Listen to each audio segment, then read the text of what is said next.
Warahmatullahi wabarakatuh. Selamat sore sahabat-sahabat soleh dan soleha. Alhamdulillah hari ini kita bertemu kembali dengan Pak Ustadz Ali Nurdin dengan kajian yang berjudul Al-Quran Mukjizat yang Agung. Masya Allah ya Pak, judulnya ini sesuai banget gitu dengan bulan Al-Quran. Eh, dan ini seperti biasanya kita pasti akan mengajak para jemaah untuk ikut membacakan ayat-ayat yang nanti akan diminta dibacakan oleh Ustadz ya Pak. Betul. Jadi mungkin bagi ibu-ibu atau bapak-bapak yang ingin ikut membaca terjemahan dari ayat-ayat yang akan dibacakan oleh Pak Ali, silakan DM aja, direct message ke saya melalui chat. Nanti kita akan baca berganti-gantian. Alhamdulillah ini udah ada teman-teman yang memang ingin ikutan membaca, Pak. Jadi ada Ibu Ade Rosman, Pak, dari SMP 1. Lalu ada teman saya juga ini dari MTCS, Eva Yanti. Nanti kita akan bergantian dulu bertiga. Kalau memang ada yang mau ikutan, silakan menjapri saya lewat chat atau bisa ke WhatsApp saya. Untuk mempersingkat waktu, Pak, saya mohon Bapak untuk membuka dan membacakan doa di awal. Silakan, Pak, Ya. waktu dan kajiannya saya persilakan. Bismillahirrahmanirrahim.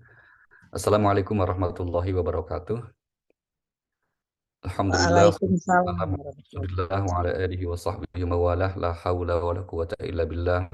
Allahumma faqina fid din wa alimna ta'wil amma ba'd. Di hari yang baik, di bulan yang baik, di kesempatan waktu yang baik, mari kita mengawali aktivitas kita yang baik sore ini dengan memohon petunjuk kepada Allah Subhanahu wa taala. Kiranya Allah Subhanahu wa taala menganugerahkan kepada kita ilmu yang bermanfaat yang membawa kedekatan kita kepada Allah Subhanahu wa taala. Ala hadziniyah al-Fatihah. A'udzu billahi minasyaitonir rajim. Bismillahirrahmanirrahim. Alhamdulillahi rabbil alamin arrahmanir rahim maliki yaumiddin. Iyyaka na'budu wa iyyaka nasta'in ihdinas siratal mustaqim siratal ladzina an'amta 'alaihim ghairil maghdubi 'alaihim waladdallin. Amin. Baik,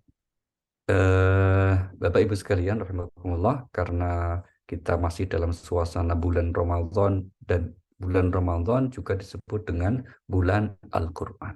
Nah, bagaimana memahami kemukjizatan yang agung dari Al-Qur'an ini yang akan menjadi tema kita pada kesempatan sore kali ini. Namun sebelum itu kita ingin memulai dengan apa yang dimaksud dengan mukjizat. Mukjizat artinya ini secara agama ya Bu ya, bukan secara istilah kebahasaan. Kalau istilah kebahasaan kita sering mendengar istilah miracle, sesuatu yang luar biasa itu. Kalau ada orang misalnya sakit, didiagnosa dokter mengatakan, duh ini kayaknya usianya tinggal beberapa bulan, ternyata kemudian sembuh, kita bilang mukjizat itu. Nah itu ya, itu secara kebahasaan maksudnya itu luar biasa, nggak biasanya seperti itu, gitu ya. Nah, kalau dalam agama mukjizat itu apa? Mukjizat artinya sesuatu yang luar biasa, luar biasa ya, bukan bukan biasa ya, yang luar biasa yang dibawa oleh seorang nabi menjadi bukti kebenaran ajarannya. Nah itu namanya mukjizat. Nah, secara garis besar, agama menyebut bahwa mukjizat itu ada dua macam. Yang pertama, yang bersifat material atau indrawi, itulah mukjizat-mukjizat para nabi sebelumnya khususnya itu. Dan itu hanya berlaku ketika nabi tersebut masih hidup. Ketika nabinya wafat, maka mukjizat yang bersifat indrawi ini akan selesai. Nabi Sayang, membuat kapal, Nabi Ibrahim dibakar tidak hangus, Nabi Musa dengan tongkatnya, Nabi Isa dengan kemampuan menyembuhkan orang sakit, menghidupkan orang mati. Semua itu mukjizat yang temporer.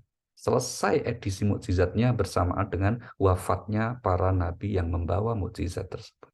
Gitu ya.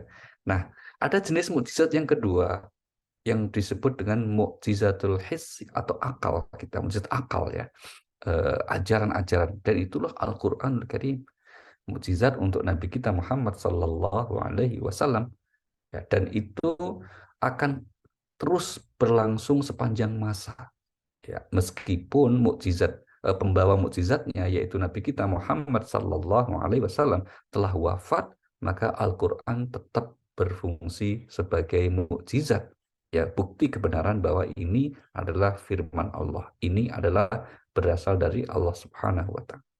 Nah, sore ini kita ingin lihat sekelumit beberapa bukti kemukjizatan Al-Quran, keagungan Al-Quran. Ini mari kita mulai. Yang pertama adalah bahwa Al-Quran sebagai firman Allah, mukjizat dari Allah, ini buktinya apa? Adanya ayat tantangan, atau lebih tepatnya ayat tawaran. Bagi siapa saja yang meragukan Al-Quran sebagai mukjizat dari Allah, sebagai berasal dari Allah, mungkin mereka menganggap bahwa Al-Quran itu adalah karya manusia biasa, mungkin. Maka Allah memberi tawaran. Dengan cara apa? Oh, udah, bikin yang seperti Al-Quran. Apakah bisa? Ternyata nggak bisa. Maka Allah turunkan, bikin 10 surah seperti Al-Quran. Mari kita lihat ayat sekarang ya, contoh ini ya. Di surah nomor 11, namanya surah Hud. Ayat yang ke-13, Allah berfirman, Am yakulu naftara kul fa'tu bi asyri suwarim mislihi muftarayati wad'u man istata'tum min dunillahi in kuntum shadiqin.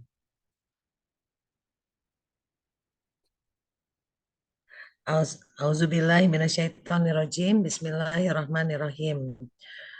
Eh, Bahkan mereka mengatakan Muhammad telah membuat Al-Quran itu. Katakanlah kalau demikian, datangkanlah 10 surah semisal dengannya Al-Quran yang dibuat-buat. Dan ajaklah siapa saja di antara kamu yang sanggup selain Allah, jika kamu orang-orang yang benar. Sadaqallahul azim. Ya kan? Datangkanlah 10 surat yang semisal Al-Quran jika kamu memang mampu membuatnya. Kan kalian orang-orang musyrik Mekah, bahkan manusia sekarang juga menganggap, aku nggak percaya Al-Quran. Misalnya gitu ya, karena itu buatan manusia juga. Oke, kata Allah apa? Ya udah, berarti situ mampu karena sesama manusia. Bikin 10 surah. Nah pertanyaannya, apakah ada yang mampu membuat 10 surah? Allah akhirnya kemudian dengan Rahman Rahimnya itu menurunkan tawarannya. Oke ya, ternyata yang 10 surah aja nggak ada yang bisa bikin toh. Oke, sekarang saya turunkan satu surah yang pendek saja. Nah, itu ya. Tawarannya diturunkan oleh Allah. Sekarang bikin satu surah yang pendek. Hal ini tawaran ini kita lihat di surah nomor 2 Al-Baqarah ayat yang ke-23. Ya, surah 2 ayat 23 Allah berfirman, A'udzubillahi minasyaitonirrajim, wa in kuntum fi raibim mimma nazzalna ala 'abdina fa'tu bisuratin min mithlih wad'u syuhada'akum min dunillahi in kuntum shadiqin. Assalamualaikum warahmatullahi wabarakatuh. Oke, silakan. Alhamdulillah. Terima kasih Pak, Mbak Dewi. Auzubillahi minasyaitonirrajim. Bismillahirrahmanirrahim. Dan jika kamu meragukan Al-Quran yang kami turunkan kepada hamba kami Muhammad, maka buatlah satu surah semisal dengannya, dan ajaklah penolong-penolongmu selain Allah, jika kamu orang-orang yang benar. Shadaqallahul azim. Terima kasih Pak. Terima kasih. Jika kalian ragu atau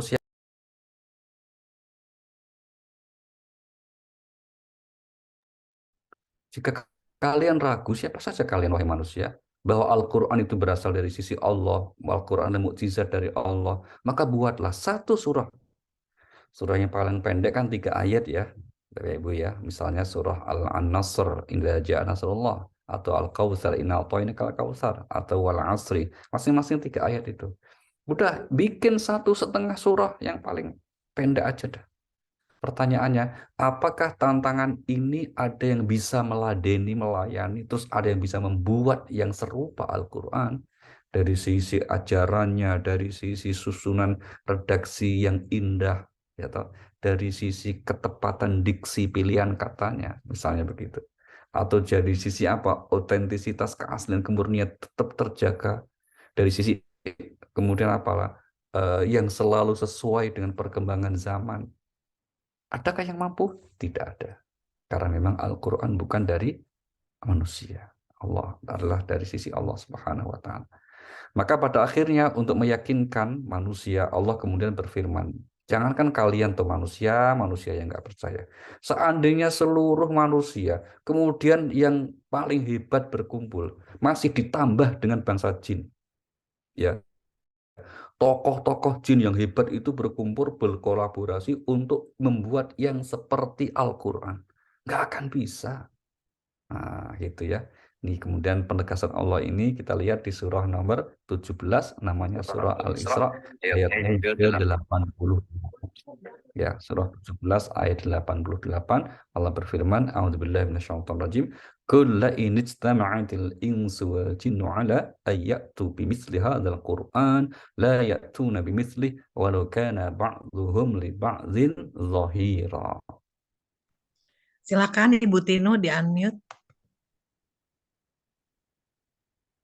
Alhamdulillah, matur nuwun Mbak Dewi, matur nuwun Ustaz Ali. Monggo. Yap. Assalamualaikum warahmatullahi wabarakatuh. Waalaikumsalam warahmatullahi. A'udzubillahi minasyaitonirrajim. Bismillahirrahmanirrahim. Katakanlah, sesungguhnya jika manusia dan jin berkumpul untuk membuat yang serupa Al-Quran ini, niscaya mereka tidak akan dapat membuat yang serupa dengan dia, sekalipun sebagian mereka menjadi pembantu bagi sebagian yang lain. Shadaqallahul adzim. Matur nuwun, Bu.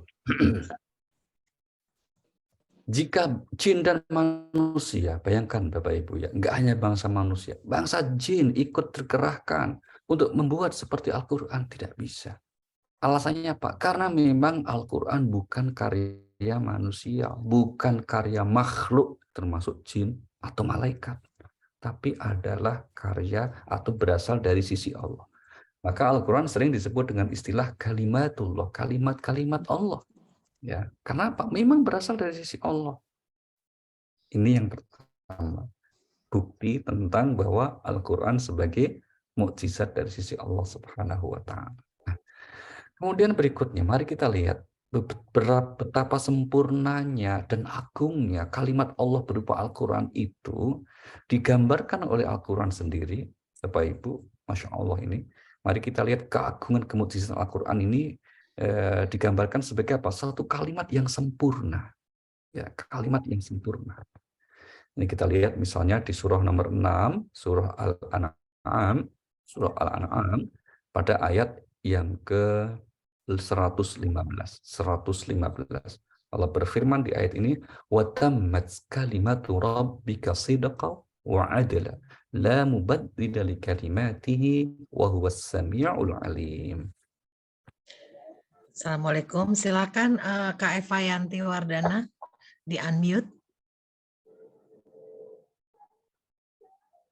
Kak Eva. Kalau gitu saya lewat. Silakan ya. Auzubillahi Bismillahirrahmanirrahim. Dan telah sempurnalah kalimat Tuhan engkau, Al-Quran, dengan benar dan adil.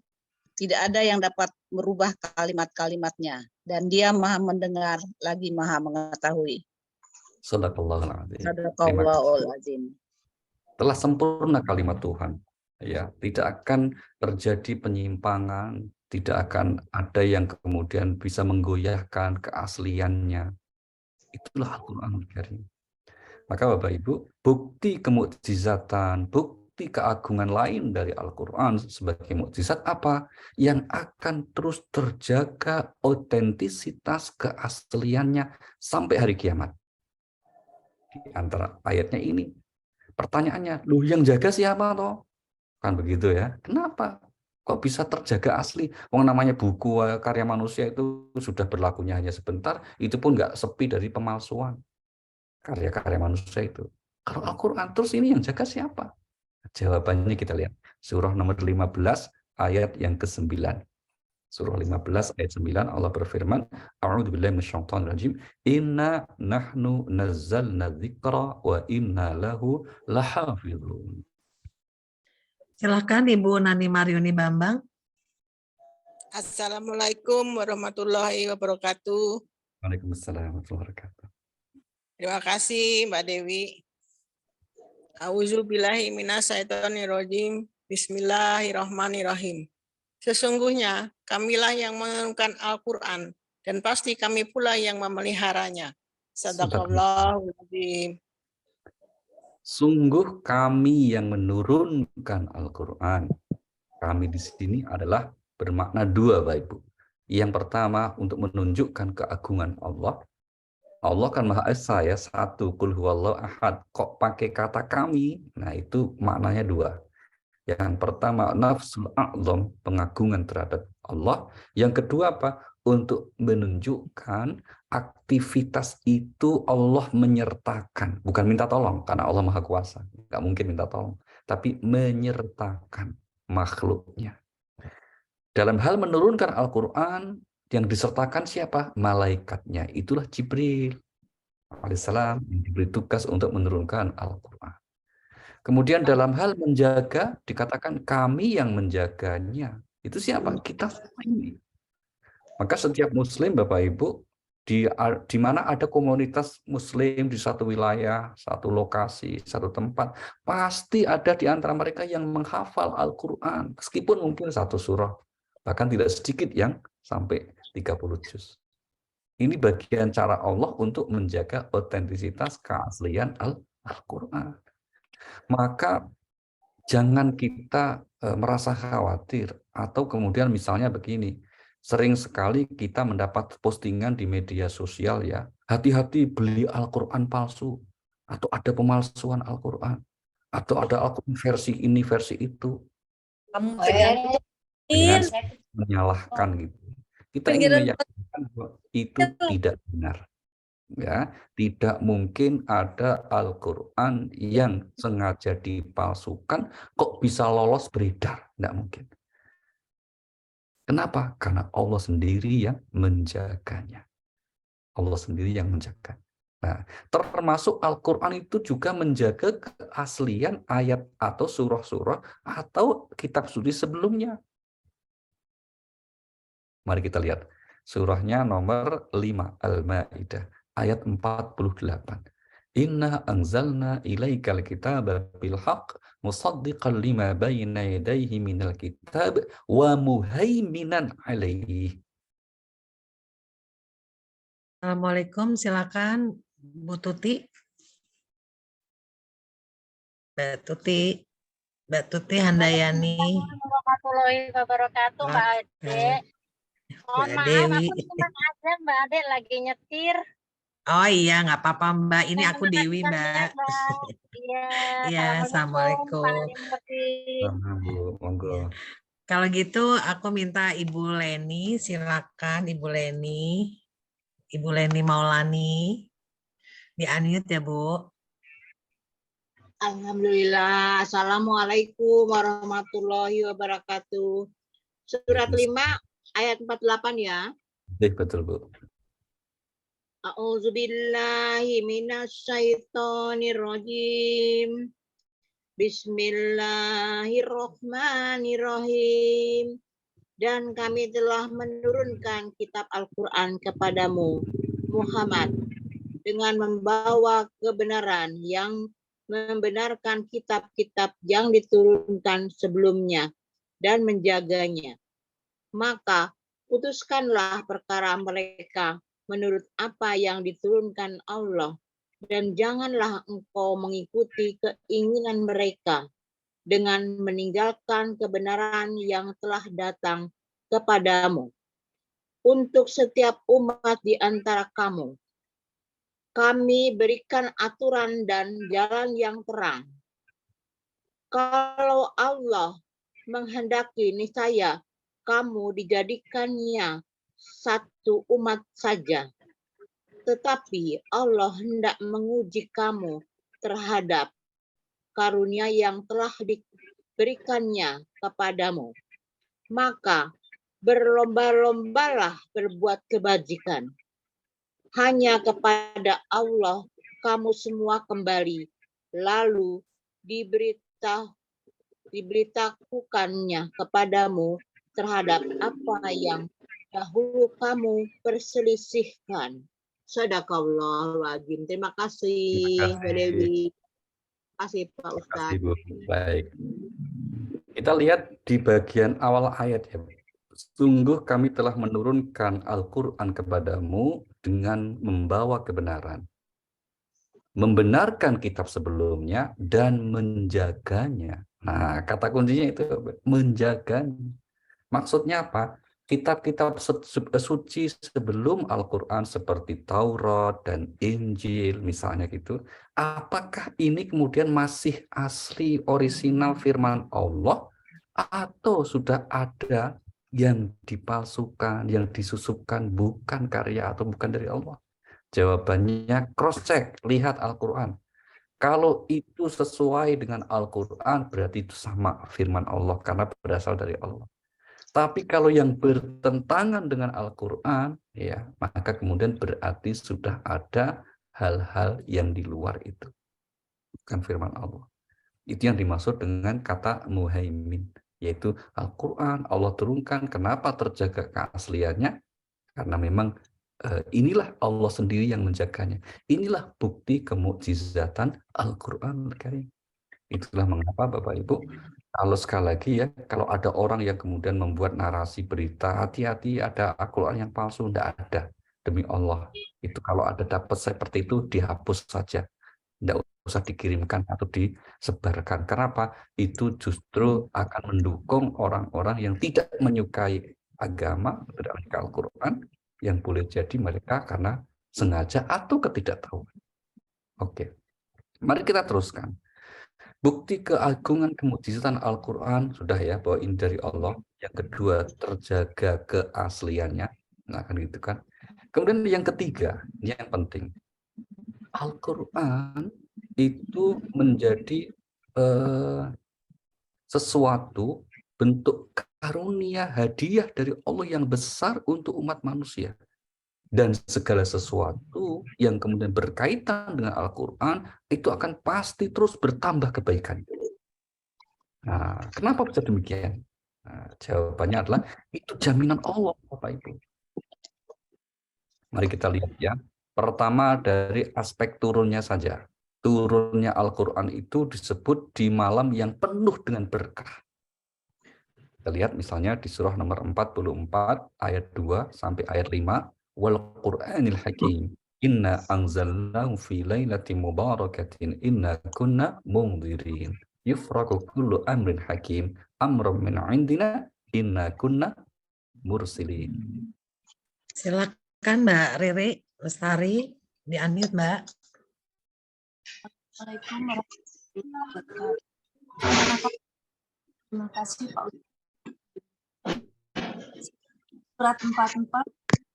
Suaranya agak putus-putus Mbak Riri, agak dideketin kali itu mikrofonnya. Surat 44 sampai 4 ya. Auzubillahi Mana? Bismillahirrahmanirrahim. Yang jelas. Punya kami menurunkannya pada malam yang diberkahi. Sungguh kamilah yang memberi peringatan pada malam menjelaskan segala urusan yang penuh berkah dan hikmah. Udah bawa nasi kan? Shadaqallahul-Azim. Terima kasih Bu. Kami turunkan di malam yang penuh berkah. Dan Al-Quran itu juga kemudian akan selalu menambah kebaikan apa saja yang berkaitan dengan Al-Quran. Kita ambil contoh. Bulan di mana Allah menurunkan pertama kali Al-Quran itu adalah bulan Ramadan. Maka disebut dengan Nuzulul Quran. Ramadan pada mulanya bukanlah bulan istimewa. Bulan istimewa itu arba'atun hurum. 4 bulan istimewa, bulan Rajab, bulan Qa'dah, Dzulhijjah, Muharram.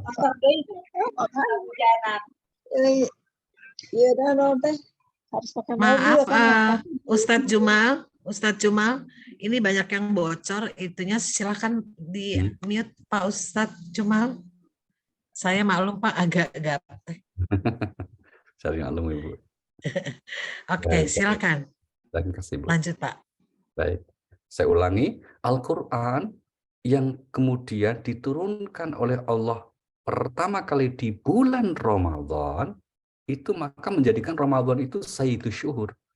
Pimpinannya bulan, ketuanya atau bulan yang terbaik. Mari kita lihat buktinya ya. Surahnya nomor 2 Al-Baqarah ayat 185. Allah berfirman di ayat ini, A'udzubillahi minasyaitonirrajim, Syahrul Ramadan alladzi unzila fihi al-Qur'an hudan lin-nas wa bayyinatin minal huda wal furqan.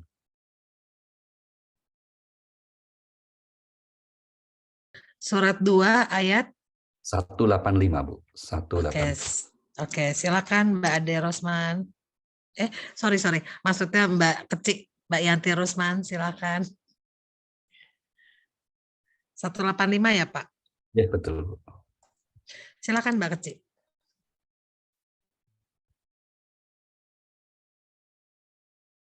Mbak Kecik.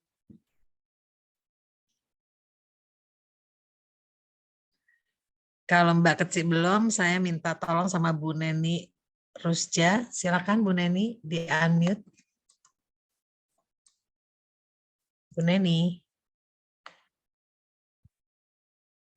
Assalamualaikum. Oke, silakan Bu Neni. Waalaikumsalam warahmatullahi wabarakatuh. Surat 2 ayat 185 ya, Jeng? Betul Iya, sekali. betul, Tante. A'udzubillahi minasyaitonirrajim. Bismillahirrahmanirrahim. Bulan Ramadan adalah bulan yang di dalamnya diturunkan Al-Quran sebagai petunjuk bagi manusia dan penjelasan-penjelasan mengenai petunjuk itu. Dan pembeda antara yang benar dan yang batil. Karena itu barang siapa di antara kamu ada di bulan itu maka berpuasalah. Dan barang siapa sakit atau dalam perjalanan, dia tidak berpuasa, maka wajib menggantinya sebanyak hari yang ditinggalkannya itu pada hari-hari yang lain. Allah menghendaki kemudahan bagimu dan tidak menghendaki kesukaran bagimu. Hendaklah kamu mencukupkan bilangannya dan mengagungkan Allah atas petunjuknya yang diberikan kepadamu agar kamu bersyukur.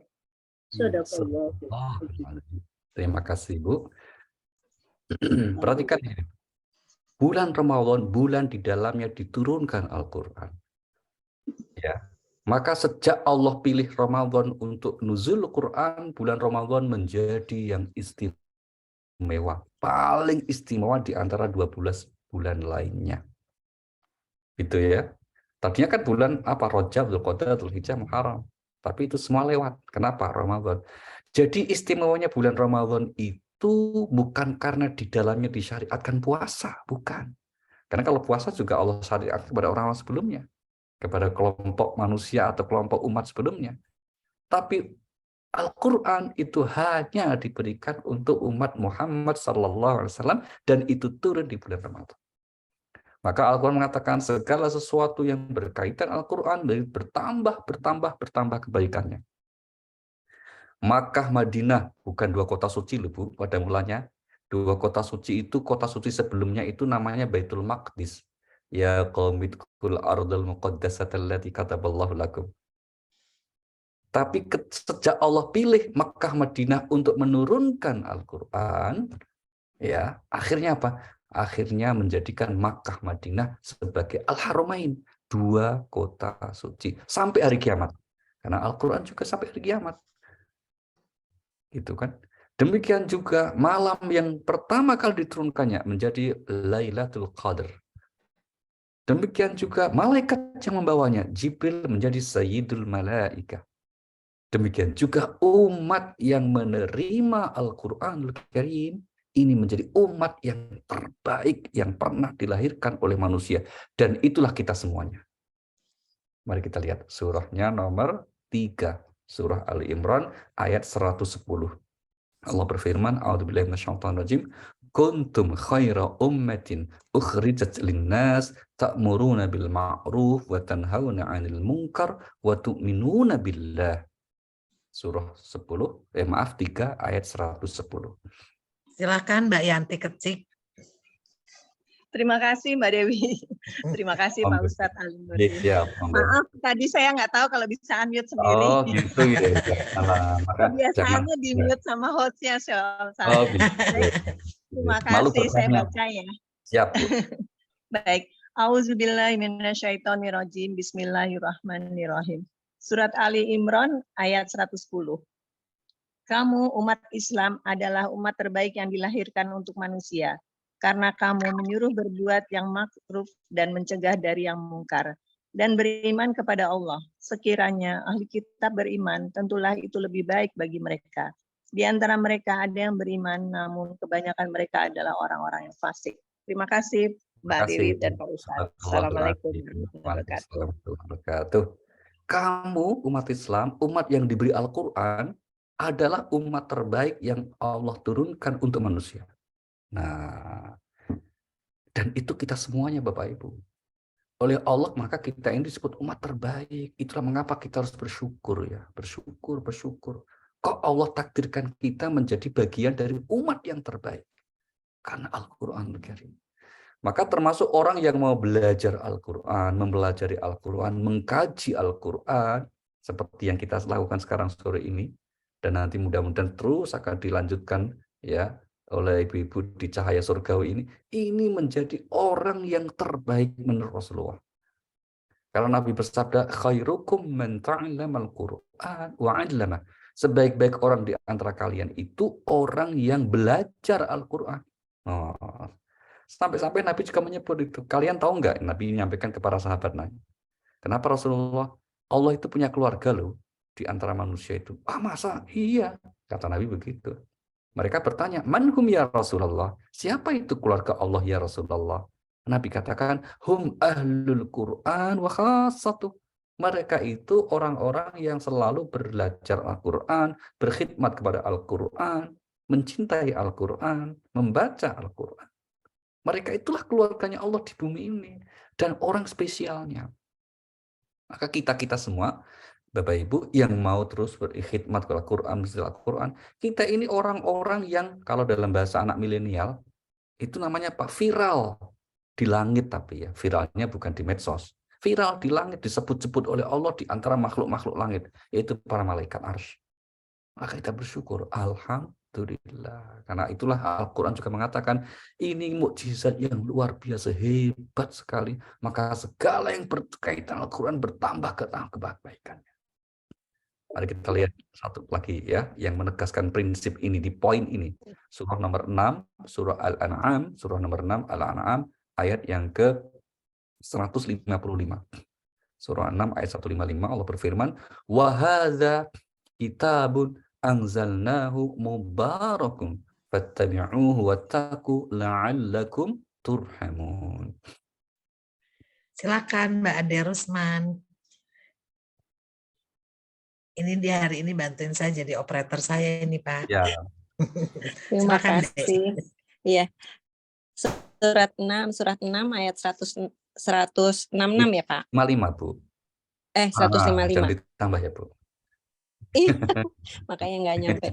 Baik. Auzubillahi minasyaitonirrajim. Bismillahirrahmanirrahim. Dan ini adalah kitab Al-Quran yang kami turunkan dengan penuh berkah. Ikutilah dan bertakwalah agar kamu mendapat rahmat.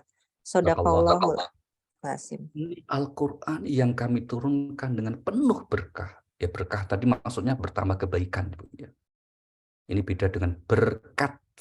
Nah, kalau berkat itu ada acara, selesai acara nyari plastik, operasi plastik masukin, nah itu namanya berkat. Nah, terus dibawa pulang ya. Ini berkah, itu bertambah-tambah kebaikannya. Maka tadi kita simpulkan apa? Segala sesuatu yang berkaitan dengan Al-Quran terus bertambah kebaikannya. Gara-gara Al-Qurannya itu. Kertas kosong misalnya, Bapak Ibu ya, nggak ada tulisannya, kosong nih. Kita mau uwel-uwel, mau dibuang ke tempat sampah, nggak ada yang protes. Kenapa nggak? Ya, begitulah. Tapi kalau kertas kosong itu ada tulisannya Al-Quran, terus menjadi satu mushaf ya, satu mushaf yang kita baca itu, mushaf namanya, yang cetakan kita baca Quran itu, nggak mungkin kita mau memperlakukan sembarangan. Bawanya pun hati-hati, selesai bacanya kadang kita kemudian mengekspresikan cinta kita, diciumi. Kita bukan mencium kertasnya, tapi Al-Qurannya. Nah itu maka betapa bukti ini sebagai mukjizat ya, karena apa? Dengan Al-Quran segala sesuatu bertambah kebaikannya. Maka siapa saja yang ingin bertambah kualitas kebaikannya dalam hidupnya, dunia dan akhirat, Jangan jauh-jauh dari Al-Quran. Nah, entah dengan berbagai macam usaha kita, mungkin yang bisa belajar membaca dengan baik. Kalau yang tidak sempat atau mungkin karena satu lain hal, keterbatasan, maka apa? Bantulah, supportlah orang yang belajar Al-Quran. Itu juga sama. Yang penting apa? Jadilah orang yang berkhidmah kepada Al-Quran. Bisa membacanya, bisa mempelajarinya, bisa mendorong, membantu orang yang mempelajarinya. Karena pasti Allah akan menambah kebaikan-kebaikannya. Tidak hanya di dunia, tapi terlebih kelak nanti di akhirat. Itu ya, ini poinnya. Nah, sekali lagi itu semuanya kita sudah memiliki, sudah dianugerahi oleh Allah. Maka alangkah alangkah ruginya atas anugerah seperti itu kok kita nggak sadari, sehingga sering kita merasa mungkin gelisah begitu ya. Jangan, tetaplah gembira. Karena kita dianugerahi sesuatu yang paling besar dalam kehidupan manusia. Paling berharga. Termasuk dari sisi ajaran kandungan petunjuknya. Saking berharganya itu, Allah itu membuat gambaran itu yang dahsyat. Mari kita lihat surah 59. Namanya surah 59 itu adalah surah Al-Hasyr. Ayat yang ke-21. Ya. Allah berfirman, "Lau anzalna hadzal Qur'an 'ala jabalin la ra'aitahu khashi'an mutasaddian min khasyatillah." Silakan Tante Tinu Mulyadi. Matur nuwun kembali, saya dapat bagian lagi. Surat Al-Hasyr ayat 21. 21 nggih. A'udzubillahi minasyaitonirrajim. Bismillahirrahmanirrahim. Allah telah menetapkan aku dan rasul-rasulku pasti menang. Sesungguhnya Allah Maha Kuat dan Maha Perkasa. Shadaqallahul azim. Surahnya 59, Bu. Iya, surat 59, maaf. Enggak apa-apa. Memang kalau udah mau dekat-dekat buka itu kayak keliru-keliru gitu, Bu. 5921. Seandainya. Ya.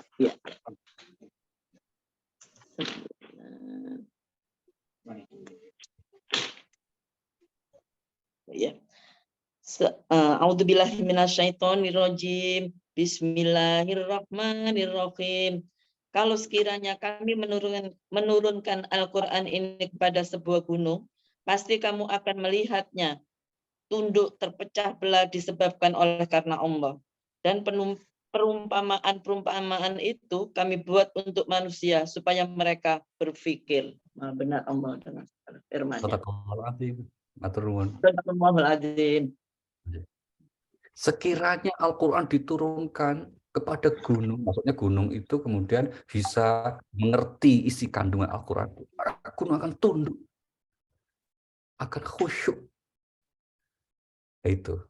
Ini sebuah perumpamaan yang dibuat oleh Allah untuk menggambarkan dahsyatnya, sempurnanya, agungnya Al-Quran. Maka kemudian kalau di ayat yang lain sampai dikatakan apa? Nah, mari kita lihat ayat yang lain. Pengandaian yang dibuat oleh Allah untuk menunjukkan agungnya mukjizat Al-Quran, dahsyatnya mukjizat Al-Quran. Surah 13 ayat 31. Surahnya nomor 13, surah Ar-Ra'd ayat 31. Allah berfirman di ayat ini, a'udzubillahi minasyaitonirrajim, walau anna qur'anan suyirat bil jibal au quti'at bil ard au kullima bihil mauta bal lillahil amru jami'a. Silakan Kak Eva Yanti Wardana, surat 13 ayat 31. Di-unmute, Kak. Ya, Assalamualaikum warahmatullahi wabarakatuh. Bismillahirrahmanirrahim. Surat 13 ayat 31, Ustaz ya. Ya, Bu. Bismillahirrahmanirrahim. Bismillahirrahmanirrahim. Dan sekiranya ada suatu bacaan yang dengannya gunung-gunung dapat digerakkan, atau bumi dapat dibelah, atau orang-orang mati dapat diajak berbicara, tentu hanya Al-Quran. Bahkan segala urusan bagi Allah. Tidaklah orang-orang yang beriman itu mengetahui bahwa kalau Allah menghendaki, niscaya Dia memberi petunjuk kepada manusia seluruhnya. Dan senantiasalah orang-orang yang ingkar itu ditimpa bencana, disebabkan apa-apa yang mereka perbuat atau bencana itu terjadi di dekat tempat mereka hingga datang janji Allah. Sesungguhnya Allah tidak memungkiri janji. Shadaqallahul azim. Terima kasih, Bu. Sekiranya ada bacaan, ya, bacaan itu yang dapat mengguncangkan gunung, dapat menjadikan orang mati berbicara, andainya ada ya, maka pastilah bacaan itu Al-Quran. Itu saking hebatnya gitu loh, Bu. Menggambarkan betapa agungnya Al-Quran itu sampai pengaruhnya itu bisa seperti itu gitu. Tapi kan Al-Quran itu terutama kan bukan untuk melakukan hal-hal yang seperti itu. Bukan seperti tongkat Musa yang kemudian menjadikan laut terbelah, bukan seperti itu. Bukan seperti Nabi Isa yang mampu menghidupkan orang mati, bukan seperti itu. Tapi Al-Quran itu menghidupkan ruh, hati yang gersang menjadi hidup bagi yang mau mengikuti petunjuknya. Tuh. Bagi yang sungguh-sungguh mengikuti arahan ajarannya, maka pasti hidupnya akan memperoleh ketentraman. Hidupnya akan memperoleh kebahagiaan. Itu pasti. Bahkan seandainya simpel saja, ini praktisnya Bapak Ibu, kalau kita sedang punya masalah, misalnya pas sedang sulit begitu, udah ambil air wudhu, ya langsung sholat 2 rakaat, udah nggak usah lama-lama, cukup mungkin 5-10 menit saja baca Al-Quran, fokus gitu ya, lupakan semuanya dulu, kalau perlu nggak usah di nggak usah di HP kita jauhkan juga dulu. Fokus kita, mohon kepada Allah. Pasti itu akan diselesaikan masalah. Paling tidak, meskipun masalah nggak segera selesai, hati kita tentram menghadapinya. Karena itu jaminan Allah. Mari kita lihat jaminan Allah. Surah nomor 2, ayat 38. Surah 2, ayat 38, Allah berfirman, Qul nahbitu minha jami'a, fa imma ya'tiyannakum minni hudan, faman tabi'a hudaya fala khawfun 'alaihim wala hum yahzanun. Surah nomor 2 Al-Baqarah ayat yang ke-38. Ayat 38. Kata kunci kita di situ firman Allah yang mengatakan faman tabi'a hudaya fala khawfun 'alaihim wala hum yahzanun. Oke, silakan Mbak Tuti. Udah bisa baca sekarang Mbak Tuti. Ya, makasih Mbak Dewi. Assalamualaikum warahmatullahi wabarakatuh, Pak Ustadz. Salam, silakan Bu. A'udzubillahi minasyaitonirrajim. Bismillahirrahmanirrahim. Kami berfirman, turunlah kamu semua dari surga. Kemudian jika benar-benar datang petunjukku kepadamu, maka barang siapa mengikuti petunjukku, tidak ada rasa takut pada mereka dan mereka tidak bersedih hati. Shadaqallahul azim. Makasih Mbak Dewi. Makasih Pak Ustadz. Ya, siap Bu. Perhatikan frase yang tengah ayat Bu, di mana Allah berfirman, barang siapa yang mengikuti petunjukku niscaya atau pasti dia tidak akan ada rasa khawatir dan tidak bersedih hati. Berarti apa? Jaminan kebahagiaan, jaminan kehidupan yang tentram damai. Untuk siapa? Yang mengikuti petunjuk Allah dalam Al-Quran Al-Karim. Maka Bapak Ibu, kalau ada orang yang katanya mengamalkan Al-Quran, mengajak kita untuk kembali ke Al-Quran, kok malah kehidupannya, mohon maaf ya, jauh dari kebaikan, putus silaturahim dengan teman, itu agak aneh gitu. Karena orang yang kemudian fokus ya dengan berusaha mengikuti petunjuk Allah, hatinya kan dibuat tentram. Nggak akan kemudian menyampaikan pesan-pesan dakwah Al-Quran itu dengan nada yang marah-marah misalnya. Kenapa harus dengan sikap seperti itu? Karena orang yang diliputi hatinya ketentraman, tentu yang diucapkan, disampaikan yang mengandung kebaikan. Berisi kelembutan, mengajak orang itu dengan merangkul, bukan memukul. Itu jaminan Allah. Mari kita lihat berikutnya ya, surah nomor 13. Namanya surah Ar-Ra'd, ayat yang ke-28.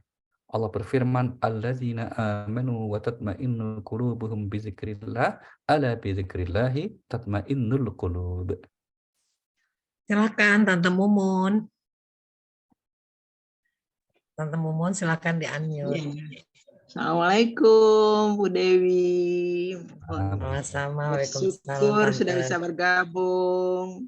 Silakan, bersyukur bisa ngaji dengan Pak Ustadz Ali. Mudah-mudahan kita semua istiqomah ngaji. Amin. Amin. Makasih buat sahabat-sahabatku semua yang lagi ikut Zoom. Saya akan bacakan surat Ar-Ra'd ayat 28. A'udzubillahiminasyaitonirrajim. Bismillahirrahmanirrahim. Yaitu orang-orang yang beriman dan hati mereka menjadi tentram dengan mengingat Allah. Ingatlah, hanya dengan mengingat Allah hati menjadi tentram. Maha benar Allah dengan segala firman-Nya. Maha benar Allah dengan segala firman-Nya. Orang-orang yang beriman hatinya menjadi tentram dengan mengingat Allah. Ketahuilah, hanya dengan mengingat Allah hatimu menjadi tentram. Nah, ini berarti apa? Jaminan Allah bagi yang mengingat Allah melalui mengingat kalamnya, kalamullah, yaitu Al-Quran Karim, tentram, damai. Itu ya. Itulah mengapa kita kalau mempelajari Al-Quran diharapkannya apa? Etikanya tidak usah buru-buru, termasuk membacanya yang tartil. Karena dengan menghayati itu Allah akan mendatangkan rahmat. Bentuknya apa? Ketentraman batin, kedamaian jiwa, kira-kira begitu. Ya, sebaliknya yang kemudian mengingkari atau berpaling dari peringatan untuk mengingat Allah, apa kemudian yang terjadi dengan orang seperti itu? Hidupnya akan menjadi sempit. Nah, mari kita lihat firman Allah ya. Surah nomor 20, namanya surah Toha, ayatnya 124. Surah 20 ayat 124 Allah berfirman, "Wa man a'rada 'an dzikri fa inna lahu ma'isyatan dhanka wa nahsyuruhu yaumal qiyamati a'ma." Silakan Mbak Tri Pastuti. Terima kasih Bu Dewi. Assalamualaikum warahmatullahi wabarakatuh. Pak Ustadz Ali. Silakan Bu. Surat 20 ayat 124. A'udzubillahi minasyaitonirrajim. Bismillahirrahmanirrahim. Dan barang siapa berpaling dari peringatanku, maka sungguh dia akan menjalani kehidupan yang sempit. Dan kami akan mengumpulkannya pada hari kiamat dalam keadaan buta. Iya, sadaqallah. Baik. Kasih Bu. Barang siapa yang kemudian berpaling dari peringatanku, yaitu peringatan Allah yang ada di Al-Quran, maka dia akan menjalani kehidupannya sempit. Jadi lapang sempitnya kehidupan, Bapak Ibu, itu sedikit banyak ditentukan sikap kita. Bukan ditentukan yang di luar kita ya. Kejadian apapun yang di luar diri kita, di luar jangkauan kita, apakah kemudian mungkin katakan ada bencana, mungkin ada musibah, atau mungkin ada bentuk ujian resesi lainnya, macam-macam kita gitu ya. Tapi sepanjang kita kembali kepada Allah, mengikuti peringat ataupun ajaran atau petunjuk Allah, tentram. Dan karena hal seperti itulah seharusnya orang mukmin itu meletakkan kriteria kegembiraan kebahagiaannya. Nah, jadi bahagianya orang beriman itu karena apa? Karena rahmat Allah kok kita diberi hadiah besar, agung berupa Al-Quran. Mari kita lihat ayatnya ya. Surahnya nomor 10, surah Yunus, ayat yang ke-58. Allah berfirman, "A'udzubillahi minasyaitonirrajim, qul bifadlillahi wa birahmatihi fabidzalika falyafrahu huwa khairum mimma yajma'un." Assalamualaikum, Mbak Fei, Sastra Negara. Silakan Mbak, kalau mau baca Mbak, di unmute. Oh, iya, berapa ayatnya? Maaf. Ayat surat 10 ayat 58 Mbak Fei. 10 ayat 58. 58. Maaf. Nggak apa-apa Mbak. A'udzubillahi minasyaitonirrajim. Bismillahirrahmanirrahim. Katakanlah Muhammad, dengan karunia Allah dan rahmatnya, hendaklah dengan itu mereka bergembira. Itu lebih baik daripada apa yang mereka kumpulkan. Sadaqallah. Katakanlah dengan rahmat dan karunia Allah. Apa itu rahmat karunia Allah? Diutusnya Nabi kita yang membawa Al-Quran. Itu maksudnya. Karena apa? Karena ayat sebelumnya itu bicara tentang Al-Quran. Ya, wahai manusia, sungguh telah datang kepada kalian pengajaran kepada Tuhanmu, yaitu Al-Quran, yang menjadi penyembuh dalam hati, menjadi petunjuk, rahmat bagi orang beriman. Makanya maksud rahmat apa? Al-Quran. Dan hendaklah Al-Quran itu menjadikan kita itu gembira. Gitu. Jadi gembira kita itu bukan karena misalnya, mohon maaf, kita punya baju baru, ya, nah, sudah mau lebaran, atau beli tas baru. Bukan itu. Tapi gembira kita itu kok kita dianugerahi Allah Al-Quran. Dan kita menjadi orang yang mau belajar Al-Quran, mengimani Al-Quran. Itu syukur kita gitu Bapak Ibu. Dan itu kita harus terus alhamdulillah. Ya, maka kemudian ini yang kemudian menjadi penting sekali. Kenapa kita terus menghayati, mempelajari kemukjizatan Al-Quran Al-Karim. Karena apa? Hendaklah dengan itu kita semua bergembiranya karena faktor rahmat dan karunia dari Allah Subhanahu wa taala berupa Al-Qur'an Al-Karim. Nah, kalau kemudian apa itu manusia itu menggantungkan kebahagiaannya kok di luar itu, rentan untuk hilang, rentan untuk tidak diperoleh. Ya, misalnya saya bahagia nanti kalau saya punya apa sesuatu yang materi gitu ya, itu bisa jadi ada, yang sedang ada pun bisa kemudian hilang kembali. Karena hukum dunia itu begitu, datang pergi itu dunia itu, lahir meninggal itu hukum dunia, ya tumbuh rusak itu hukum dunia. Nah, agar kita tidak terombang-ambing oleh seperti itu, apa? Kita kembali kepada keyakinan bahwa Al-Quran Al-Karim adalah karunia yang besar, rahmat dari Allah Subhanahu wa taala, dan hendaklah dengan itu kita selalu bergembira. Kita selalu berbahagia. Karena Al-Quran adalah petunjuk dari Yang Maha Kuasa, Allah Subhanahu wa taala. Oke. Baik. Mari kita lihat satu lagi. Surahnya nomor 10 ya, surah Yunus. Ayatnya yang 57. Surah 10 ayat. Bentar ya, Pak Ustaz. A'udzubillahi minasyaitonirrajim. Ya ayyuhan nas qad ja'atkum mau'izatum mir rabbikum wa shifaa'un lima fis sudur wa hudaw wa rahmatul lil mu'minin.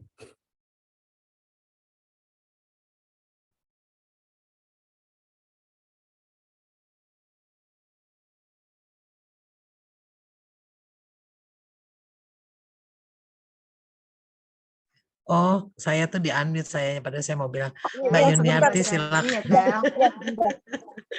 50 ya. Surat 10 ayat 50. 58, Bu. Ayat 58. Maaf, 57. Surah 10 ayat 57. 57. Tar. Ya. 50. 57 ya, Pak Ustaz. Betul, Bu. A'udzubillahi minasyaitonirrajim. Wahai manusia, sungguh telah datang kepadamu pelajaran Al-Quran dari Tuhanmu, penyembuh hati penyakit yang ada di dalam dada, dan petunjuk serta rahmat bagi orang yang beriman. Shadaqallahul azim. Terima kasih, Bu. Ya, sama-sama, Pak Ustaz. Membacakan terjemahnya. Wahai manusia, yang dipanggil di sini wahai manusia, bukan wahai orang beriman. Karena apa? Memang aslinya Al-Quran itu menjadi petunjuk untuk seluruh umat manusia. Baik yang berwarna kulit putih atau hitam atau coklat atau kuning atau apapun bangsa di dunia ini, judulnya kalau jenisnya manusia gitu ya, bukan jenis makhluk benda mati. Itu kemudian semua mendapatkan petunjuk dari Allah melalui Al-Quran. Cuma memang hanya orang yang berimanlah yang pada akhirnya bisa mengambil atau menjadikan Al-Quran itu sebagai petunjuk sekaligus rahmatnya. Nah, karena sebab itulah saya kira Bapak Ibu penting ya untuk mengingatkan diri ini agar kita selalu merasa gembira bahagia dengan memiliki Al-Quran. Dengan kita dicatat oleh Allah atau ditakdirkan oleh Allah sebagai orang-orang yang mau berinteraksi, berkhidmat kepada Al-Quran. Nah, terlebih di bulan mulia, bulan seperti ini, maka menghadirkan sikap seperti itu insya Allah akan menjadikan kita, Ramadan kita lebih berkualitas, lebih baik lagi. Karena apa? Ukurannya salah satunya kita semakin mencintai Al-Quran, semakin istiqomah berkhidmat kepada Al-Quran. Insya Allah. Baik, mungkin demikian Bapak Ibu. Kita masih waktu beberapa menit ke depan, masih punya waktu ya. Kita akan lanjutkan dengan dialog kita. Kalau ada hal-hal yang akan disampaikan oleh Bapak Ibu sekalian, kami persilakan. Seperti biasa, Bu Dewi akan membantu kita untuk memoderatorinya. Silakan Bu. Alhamdulillah Pak Ustadz. Ini juga jadi ajang interaksi, jadi semangat yang tadinya kita lapar nih Pak Ustadz, jadi karena disuruh baca siaga 1 semua ibu-ibu di sini. Alhamdulillah. Ya. Pak Ustadz, ini ada Ya. pertanyaan nanti dari Mbak Yuniarti habis ini. Saya mau bertanya nih Pak Ustadz. Emang ini selama ini saya juga sudah pengen nanya gitu, cuman saya malu tadi karena kebetulan Pak Ustadz sudah membuka, jadi saya cuek aja nih pengen nanya. Ya. Memang selama ini kalau di Al-Quran itu selalu disebut bahwa kami. Ini menjadi pertanyaan saya dari kecil. Ini berapa orang sih yang ngomong, apa rame-rame, apa segeng gitu ya Pak ya. Sementara Allah tuh satu gitu ya, tapi makna kami tadi kan Bapak bilang bahwa itu ada 2 gitu ya Pak. Saya ingin minta di highlight lagi Pak. Silakan. Baik, makasih Bu Dewi. Iya, kalau Allah menunjuk dirinya, zatnya, subjek sebagai yang Maha Esa satu, kok pakai kata ganti jamak kami, maka itu tadi sudah kita singgung maknanya 2. Yang pertama apa? Untuk pengagungan. Ini berbeda dengan kalau yang mengucapkan manusia. Ya, misalnya mengucapkan manusia itu 1 orang, tapi kok dia menggunakan kata kami, itu untuk kerendah hatian. Kalau manusia, contoh misalnya, maaf ya Bu, kami tadi terlambat. Nah, padahal saya sendirian.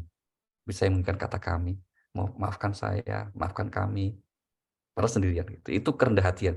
Tapi kalau itu Allah pelakunya atau yang mengucapkannya, memfirmankannya, itu maksudnya untuk mengagungkan Allah. 1. Kemudian yang kedua, ini kaidah juga ini Bu.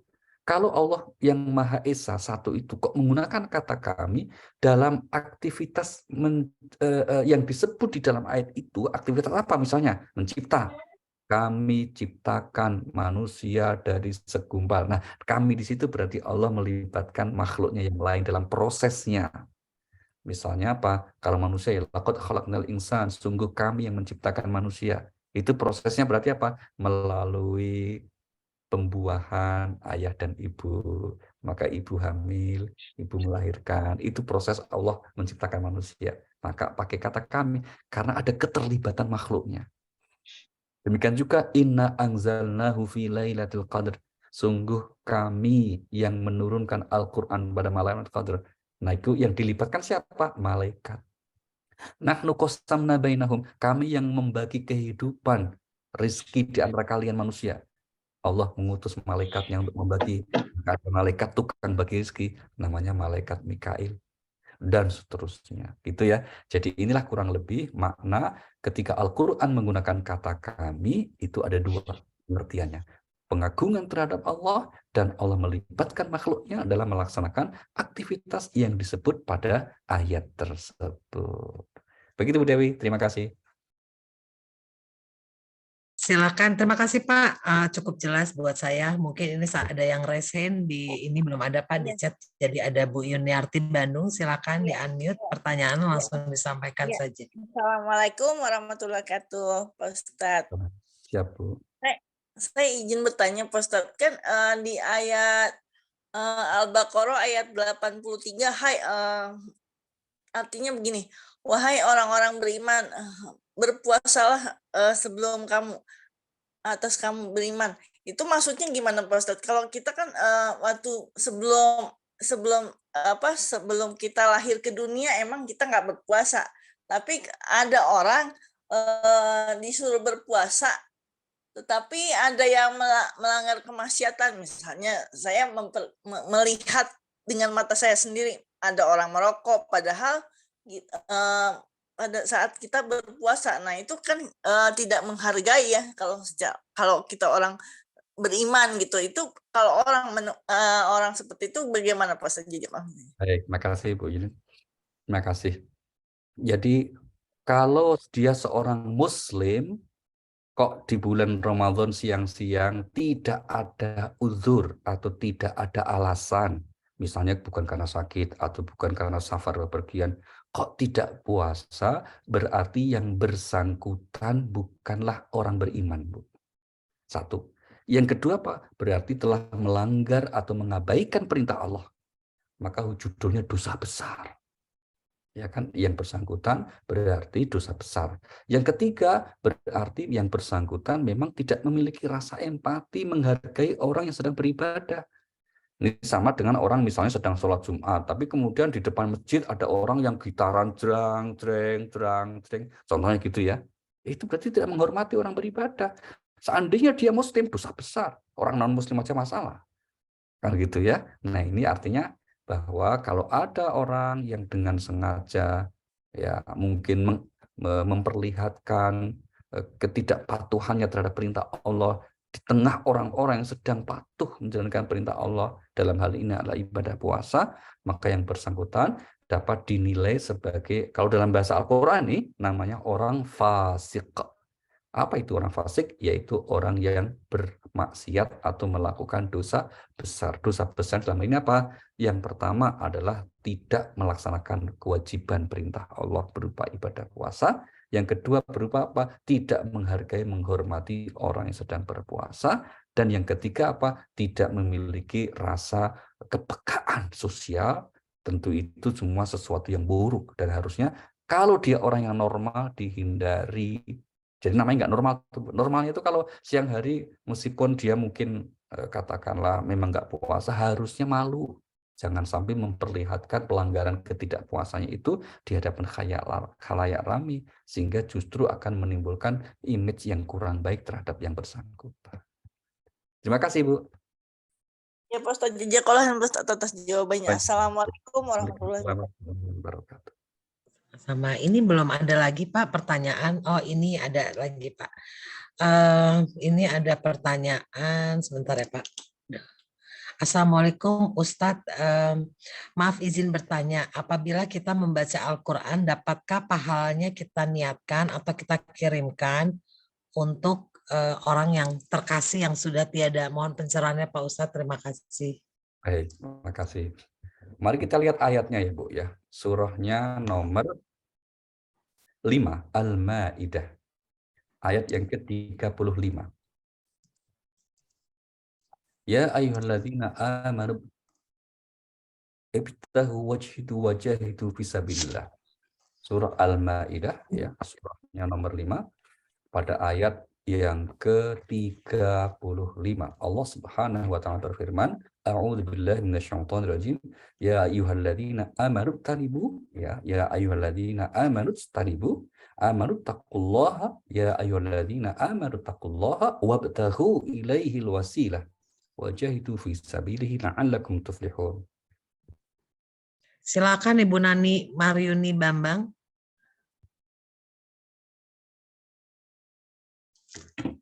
Tante Nani Mariuni, tolong di-unmute Tante. Kalau belum siap saya minta tolong ya, sama. Ya. Oh udah, oke Tante, silakan. Bentar. Surat 5 ayat 35. 35. Maaf Pak Ustadz. Baik. A'udzubillahi minasyaitonirrajim. Bismillahirrahmanirrahim. Wahai orang-orang yang beriman, bertakwalah kepada Allah dan carilah wasilah jalan untuk mendekatkan diri kepadanya, dan berjihadlah, berjuanglah di jalannya agar kamu beruntung. Shadaqallahul azim. Terima kasih Mbak Dewi. Kata kunci kita pada kalimat carilah wasilah atau jalan untuk mendekatkan diri kepada Allah. Setelah mendekatkan diri apa? Untuk berdoa, memohon kepada Allah. Itu. Jadi salah satu wasilah mendekatkan diri apa? Dengan membaca Al-Quran. Ya, maka bacaan Al-Quran sebagai wasilah untuk mendekatkan diri kepada Allah dan kemudian kita berdoa untuk yang telah wafat, maka itu boleh. Bagus sekali, Bu. Itulah mengapa kita membaca surat Al-Fatihah, ya toh. Itulah kenapa kita kemudian membaca bacaan ayat Al-Quran yang lain. Kalau bisa kemudian kita khatam. Kalau tidak, kita pilih surah tertentu seperti surah Yasin. Itu namanya sebagai wasilah untuk mendekatkan diri kepada Allah. Dan setelah itu apa? Doa. Yang kita doakan siapa? Yang telah meninggal. Nah, di antaranya begitu. Maka wasilah dengan baca Al-Quran bisa untuk kita berdoa bagi orang yang telah meninggal, juga bisa untuk doa bagi yang masih hidup. Misalnya anak kita mau ujian atau cucu kita mau ujian, mau memiliki satu hajat tertentu, kita akhirnya mengundang untuk kita mengadakan acara khataman Al-Quran, itu pakai redaksinya perintah ayat ini. Adalah wasilah untuk mendekatkan diri kepada Allah, untuk kemudian apa? Mudah-mudahan doanya kita dikabulkan oleh Allah Subhanahu wa Ta'ala. Maka kalau orang itu membaca ayat Allah diikuti dengan amal yang lain, misalnya bersedekah, itu berarti salah satu doa yang sangat makbul. Kata Allah itu akan disempurnakan, itu enggak akan dirugikan itu. Satu lagi ini ya, yang seperti ini, pernyataan ini ada di surah nomor 35, ya, ayatnya 29-30. Innalladzina yatluna kitaballah wa aqamus shalah wa anfaqu mimma razaqnahum sirran wa alaniyah yarjuna tijaratan lan tabur liwafiyahum ujurahum wa yazidahum min fadli. Surah 35 ayat 29 dan 30. Ini yang baca yang nanya aja kali ya Pak. Raffi sebentar. Haryandana. Silakan.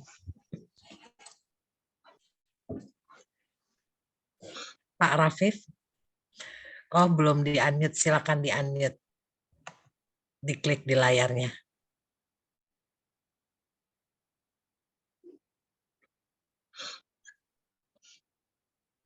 Di-unmute lagi. Silakan Pak Rafif. Saya ibunya Rafif. Oh, kamu ibunya Rafif. Silakan. Surat berapa? Maaf tadi. 35 ayat 29-30. Sebentar saya cek. Surat apa? Sebentar. Surat apa?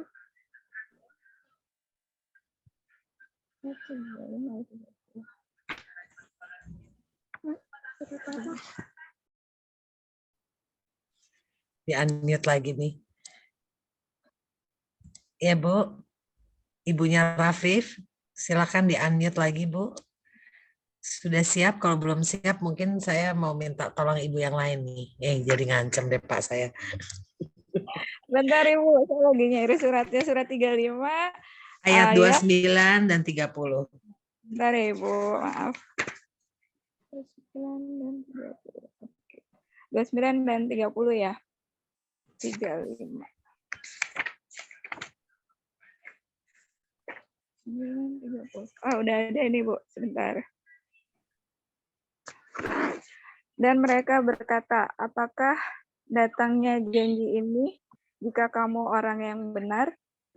Katakanlah bagimu adalah hari yang telah dijanjikan, atau hari kiamat.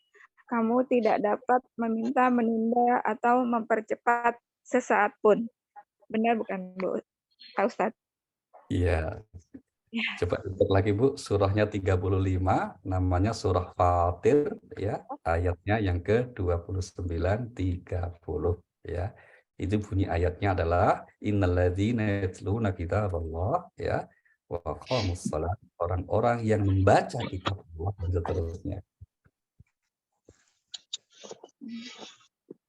Nama surahnya Fatir, surah 35 itu surah Fatir. Fatir ya. Ya. Ya.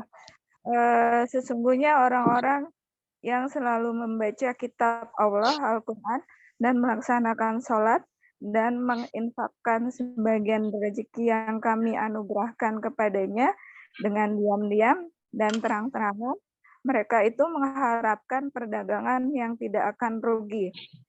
Yang ayat 30-nya, agar Allah menyempurnakan pahalanya kepada mereka dan menambah karunia-Nya. Sungguh Allah Maha Pengampun, Maha Mensyukuri. Maha Pengampun, Maha Mensyukuri. Shadaqallahul adzim. Terima kasih Ibu. Yang dimaksudnya. Nah, maka dimulai dengan pernyataan sungguh orang-orang yang membaca ayat-ayat Allah Alkitab, berapa surah apapun itu, dan kemudian sertai dengan amal yang lain. Yang niat kita untuk mendekatkan diri kepada Allah, berdoa kepada Allah, termasuk mendoakan untuk yang meninggal tadi, maka insya Allah itu akan membawa kebaikan untuk yang meninggal, alias sampai begitu. Jadi kalau ada orang yang kemudian memutuskan atau menganggap, meyakini, oh nggak sampai sia-sia, itu nggak benar itu, Bu. Tidak ada kata-kata yang kemudian mengatakan amal kebaikan kok sia-sia, itu enggak ada. Seandainya nggak sampaikan kembali kepada pelakunya, bukan sia-sia. Uang kita melakukan amal kebaikan. Membaca Al-Quran itu adalah ibadah. Per hurufnya saja ibadah. Apalagi kalau yang kita baca banyak gitu kan. Maka kita meyakini itu sebagai bagian doa kita kepada Allah Subhanahu wa Ta'ala, dan pasti akan disampaikan oleh Allah kepada yang kita niatkan, kita tujukan. Oke, terima kasih. Terima kasih Pak Ustaz. Udah ya Pak, berarti kalau kita bisa memberikan pahala dari baca Quran kita, berarti lebih baik lagi kalau kita bisa memberikan Al-Quran untuk dibacakan hafiz kepada si almarhum, itu juga boleh ya Pak? Boleh Bu, boleh sekali itu. Iya. Oke Pak, ini ada pertanyaan lagi dari Mbak Yanti Kecik. Mbak Dewi mau nanya, kalau sebenarnya bukan nanya ke Mbak Dewi, nanya ke Pak Ustadz ya. Pak Ustadz mau nanya, kalau ada buku atau kertas-kertas yang sudah rusak, tapi ada ayat-ayat Al-Quran, bagaimana membuangnya Pak Ustadz? Itu udah rusak ya kondisinya. Baik. Terima kasih Bu. Di antara cara yang dianjurkan para ulama, kalau ada Al-Quran yang sudah rusak atau buku ada ayat Al-Quran yang sudah rusak, gitu ya, maka kemudian jangan dibuang ke sampah, Bu, tapi dibakar. Ya, dibakar itu salah satunya untuk menghilangkan jejak bahwa itu ada tulisannya Al-Quran. Karena kalau sampai itu kemudian dibuang ke sampah bercampur dengan, mohon maaf ya, sampah-sampah, itu nanti bisa menjadikan sikap yang kurang etis terhadap ayat-ayat Al-Quran. Dan itu sudah disepakati ya Bu. Termasuk ini yang kemudian kami sampaikan ya, khususnya kepada para penerbit Al-Quran, percetakan Al-Quran. Itu kan banyak Bu, kertas-kertas yang cetakan Al-Quran yang kemudian menjadi sisa kertas yang tidak kepakai lagi. Sebenarnya itu ada tulisannya Al-Quran banyak sekali. Maka kemudian kita minta untuk dibakar. Jangan diloak atau dijadikan bungkus kacang misalnya, jangan sampai. Ya, apalagi bungkus apa itu, mohon maaf, makan-makan yang lain gitu, jangan sampai itu ya. Tapi lebih baik dibakar saja. Kalau memungkinkan didaur ulang dengan cara yang baik, bisa silakan. Tapi sementara belum ada solusi yang misalnya itu lebih elegan, lebih menghormati, maka dibakar itu salah satu yang kita rekomendasikan agar Al-Quran tetap terjaga, kita menghormati dan memuliakan. Oke, terima kasih. Saya suka lupa, nggak di-unmute. Pak, so far belum ada pertanyaan lagi dan belum ada yang raise hand. Mungkin kita cukupkan sampai di sini Pak untuk kajian kita sore ini. Saya minta Pak Ustadz untuk menutup kajian ini dengan doa. Insya Allah apapun yang sudah kita dapat hari ini menjadi pahala amal jariah juga Pak Ustadz, untuk Pak Ustadz dan keluarga. Dan insya Allah kita juga bisa mempraktekkannya di kehidupan kita, mengajarkan anak cucu kita, insya Allah menjadi pahala amal jariah juga buat kami semua. Silakan Pak Ustadz, kita untuk menutup acara ini. Seperti biasa tadi ya. Sekarang kita hadirkan niat kita yang lebih spesifik. Sekali lagi karena ini apalagi menjelang kita berbuka puasa, waktu saat yang sangat makbul untuk berdoa, kita hadirkan doa tulus kita, doa baik kita kehadirat Allah Subhanahu wa Ta'ala. Semoga Allah Subhanahu wa Ta'ala mengabulkan doa-doa kita semuanya. Ala hadini al-Fatihah. A'udzubillahi minasyaitonirrajim. Bismillahirrahmanirrahim. Alhamdulillahirabbil alamin arrahmanirrahim maliki yaumiddin. Iyyaka na'budu wa iyyaka nasta'in. Ihdinas siratal mustaqim. Siratal ladzina an'amta 'alaihim ghairil maghdubi 'alaihim waladdallin. Amin. Baik, subhanakallah bihamdika asyhadu an la ilaha illa anta astaghfiruka wa atubu ilaik. Terima kasih dan mohon maaf, kami mohon undur diri. Wassalamualaikum warahmatullahi wabarakatuh.